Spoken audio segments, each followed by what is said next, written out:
The White House is expected to announce new COVID-19 guidelines this morning, calling this a new phase in the pandemic. President Biden mentioned some of those changes in his State of the Union last night. He stressed the progress that the U.S. has made against COVID and the new tools we have to protect ourselves. Senior national policy reporter Anne Flaherty is here with more on that. Anne, good morning. What are you expecting to hear from the White House today on this? Well, Diane, this is certainly a balancing act for the White House. We heard last night Biden trying to speak to the Americans who are frustrated and tired by this pandemic, but he also had to speak to the immunocompromised, people who are still at risk, and these parents of kids under the age of 5 who are still unvaccinated and remaining at risk. So we are told that the plan today is going to address that later group that's at risk of the virus. They're going to promise 3 things. We're talking about more free rapid tests. You can go online starting next week and order those again.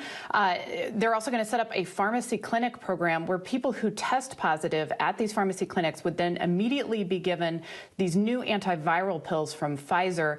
These are the pills that can reduce, if they're given early, they can reduce a person's chances of hospitalization by almost 90%. So these are very promising, but we need to get them in wider supply, wider availability to really help people. And then the third thing that he talked about that we expect to hear more about today is this idea of a new vaccine. If there's an aggressive new variant that can evade our immunity, he's got to be able to respond. He's promised to deliver a new vaccine within 100 days. That's a big promise to deliver something that would go into a person's arm within 100 days from manufacturing and development to the pharmacy. So those are big promises by the White House today. And the president in his State of the Union last night, first of all, addressed a maskless crowd. First time in a while we've seen that. And talked about how all of these are steps to the fact that it's time to kind of move on and get on with normal life. So are we going to see this reflected in an end to mask mandates across the board?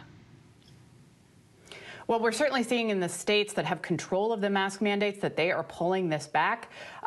They know that voters are tired of this pandemic. One of the questions that I would like to put to the White House today is whether or not they really believe that one-way masking works. How protected is a person if you're the only one on an elevator, for example, wearing that mask?